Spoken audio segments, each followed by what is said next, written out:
Bismillahirrahmanirrahim. Assalamualaikum warahmatullahi wabarakatuh.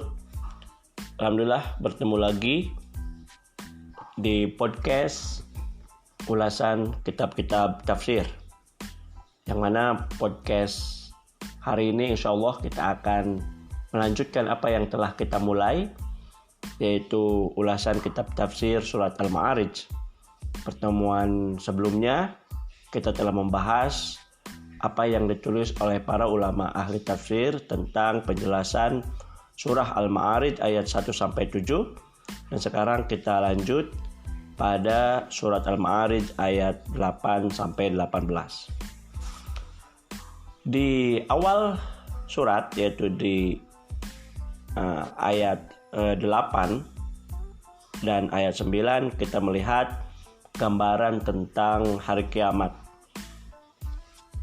Di sini dikatakan bahwasanya pada hari kiamat langit menjadi lelehan perak, terbelah menjadi lelehan perak. Anda bisa membayangkan bagaimana langit yang kokoh berdiri tanpa tiang itu bisa terbelah, bisa hancur seperti lelehan perak. Kata muhal di sini memiliki banyak penafsiran. Menurut Ibnu Abbas, muhal di sini artinya adalah cairan minyak zaitun, sedangkan menurut Ato itu adalah semacam logam, yaitu logam tar yang keruh. Akan tapi Fakhruddin Ar-Razi dalam kitab tafsir Al-Kabirnya itu mengatakan bahwasanya yang dimaksud dengan muhal di sini adalah perak yang melepuh. Namun tentu kita tidak berpolemik terhadap apa yang dimaksud dengan muhal di sini. Yang paling penting di sini yang bisa kita lihat adalah dahsyatnya kejadian yang akan ditemukan oleh manusia ketika hari kiamat datang. Selanjutnya gunung berubah ya, ketika itu menjadi bulu domba. Gunung yang kita lihat sekarang ini ketika misalnya terjadi erupsi, dahsyatnya imbas yang diberikan, imbas yang kena terhadap manusia. Itu hanya satu gunung, dan ketika hari kiamat nanti semua gunung itu berubah menjadi bulu domba, dalam arti berterbangan, saking lembutnya, saking ringannya, sesuatu yang berat menjadi ringan. Itu menandakan dahsyatnya apa yang akan ditemui oleh manusia ketika hari kiamat. Nah, satu hal lagi yang menarik dari kejadian hari kiamat ini adalah bagaimana orang kafir yang merasa terbebas dari apa yang disampaikan oleh Rasulullah SAW mengenai deskripsi hari kiamat, mengenai kewajiban setiap manusia yang ada di dunia ini supaya bisa selamat dari dahsyatnya hari kiamat, supaya bisa selamat dari dari alam akhirat.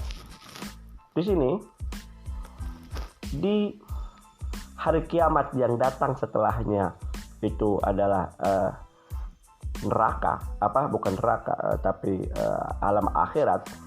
Itu setiap manusia tidak bisa berkomunikasi satu dengan yang lainnya. Setiap manusia tidak bisa menolong satu dengan yang lainnya. Mereka sibuk dengan urusannya masing-masing. Apakah di hari akhirat ini, di hari pembalasan ini, mereka akan menerima buku raport dari amal mereka di tangan kanan atau di tangan kiri?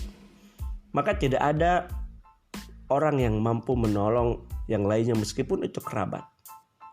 Seorang ayah atau seorang ibu tidak bisa menolong anaknya. Seorang murid tidak bisa bergantung kepada gurunya. Semua memikirkan dirinya masing-masing. Nah, yang unik adalah keadaan kaum kafir. kaum kafir itu mengetahui bahwasanya mereka akan menemukan sesuatu hal yang sangat dahsyat, sesuatu hal yang sangat buruk di kehidupan akhirat. Karena mereka sadar kekafiran yang mereka lakukan, pembangkangan yang mereka lakukan selama hidup di dunia ini akan mendapatkan pembalasan di hari akhirat ini. Maka mereka berupaya sedemikian rupa untuk menyelamatkan diri dari siksa neraka. Maka apa yang mereka lakukan? Mereka melakukan sebuah negosiasi.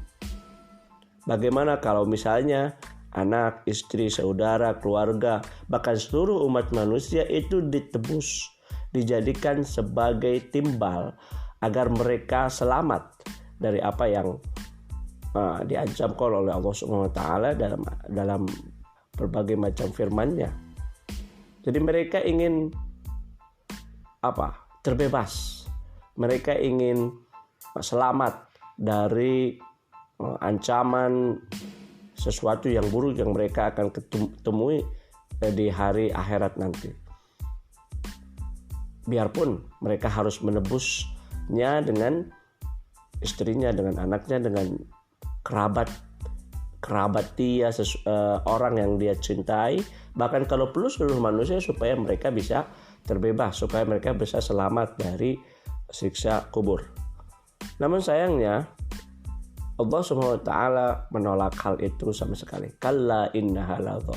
Kalla, karena tidak mungkin bagi orang kafir untuk bisa selamat dari siksa neraka, dari pedihnya siksa neraka yang telah dijanjikan oleh Allah Subhanahu wa taala. Nah, maka di sini kita bisa menemukan bahwasanya ketika hari kiamat nanti kita tidak bisa bergantung kepada orang lain, yang akan menjadi bekal kita adalah amalan kita. Maka kita bisa melihat dalam surah Luqman ayat 33, di sana menyatakan bahwasanya seorang bapak tidak dapat menolong anaknya, dan seorang anak tidak dapat pula menolong bapaknya sedikit pun. Jadi hari itu tidak ada yang bisa menolong kerabatnya. Dalam surat Fatir ayat 18, Allah SWT menegaskan bahwasanya orang yang berdosa tidak akan memikul dosa orang lain. Dan jika seseorang yang berat dosanya memanggil orang lain untuk memikul dosanya itu, tiadalah akan dipikulkan untuk sesedikit pun. Jadi misalnya seseorang si A itu memiliki dosa yang sangat banyak, memiliki kesalahan yang sangat besar, dan dia meminta pertolongan kepada orang yang selamat, kepada kerabatnya, maka hal itu adalah sesuatu hal yang mustahil, karena seseorang hanya dibantu oleh amalannya. Dalam surah Al-Mu'minun ayat 101 kita mengetahui bahwasanya ketika sangkakala ditiup, maka tidak ada lagi pertalian nasab.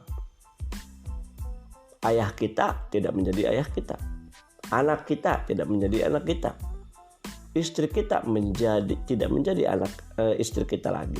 Tidak ada pertalian nasab, semua bergantung kepada amalannya. Nah, maka di sini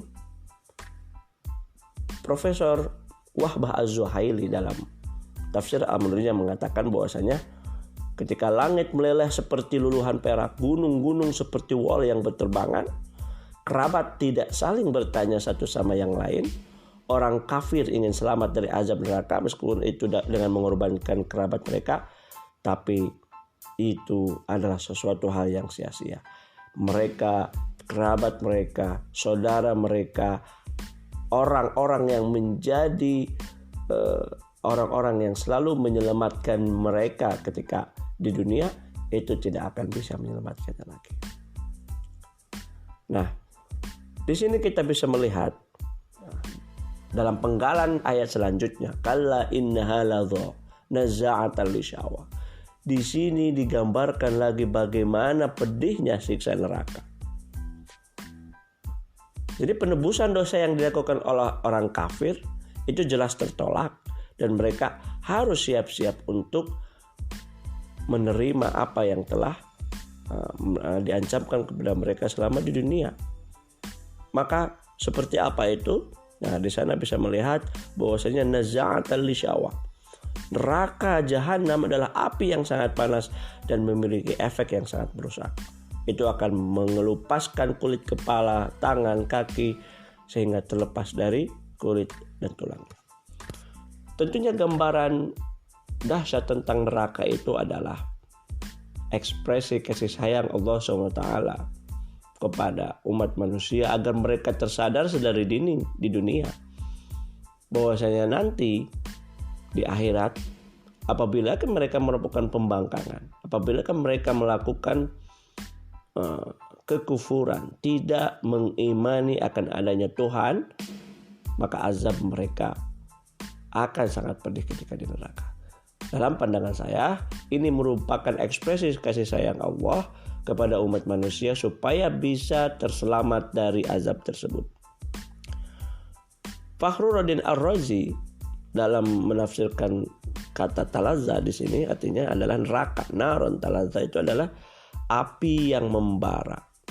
Maka Allah SWT memperingatkan dengan neraka yang menyala-nyala. Nah, ada yang unik di sini. Menurut Fakhruddin Ar-Razi, neraka itu ketika hari kiamat nanti akan memanggil orang-orang yang berhak untuk masuk ke neraka. Neraka akan berkata, kemarilah, kemarilah. Lalu siapa yang dipanggil oleh neraka itu? Ada dua golongan yang dipanggil oleh neraka menurut Fakhruddin Ar-Razi. Yang pertama adalah mereka yang berpaling dari kebenaran agama, mereka yang tidak beriman kepada Allah, mereka yang tidak mau melakukan syariat yang diajarkan oleh agama. Itu golongan yang pertama.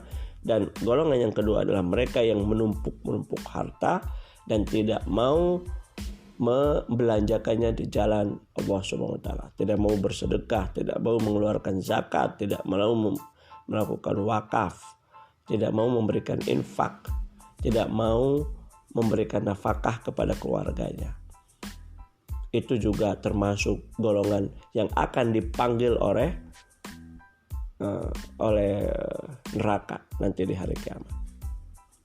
Baik, rekan-rekan semuanya, kita bisa melihat sebuah gambaran tentang dahsyatnya hari kiamat, bagaimana langit yang sedemikian kokoh itu akan melepuh seperti hanya luluhan perak, dan gunung yang begitu kokoh yang kita lihat begitu kuat, begitu kokoh mengakar, itu pada hari kiamat akan berterbangan seperti hanya bulu wol yang sangat tipis, yang sangat ringan. Ini menunjukkan betapa dahsyatnya hari akhirat, hari kiamat. Dan di akhir akhirat nanti setiap orang tidak bisa meminta pertolongan kepada orang lain, meskipun itu kerabatnya, meskipun itu orang tuanya, meskipun itu anaknya. Semua akan bergantung pada amalannya masing-masing. Ketika sangkakala ditiup, maka tidak ada apa? Tidak ada pertalian nasab. Dan yang lebih perih di sini adalah tentunya nasib orang kafir. Orang kafir yang telah diberikan ancaman oleh Allah SWT, yang telah diberikan warning oleh Allah semasa hidup di dunia melalui risalah yang disampaikan oleh para nabi dan rasul. Mereka akan bersiap-siap untuk menerima siksaan di hari akhir ini. Dan tentunya tidak ada yang bisa menolong mereka satupun. Dan kita tahu, kita mafhum bahwa di neraka ini sungguh sangat pedih, keadaannya sungguh sangat mengkhawatirkan.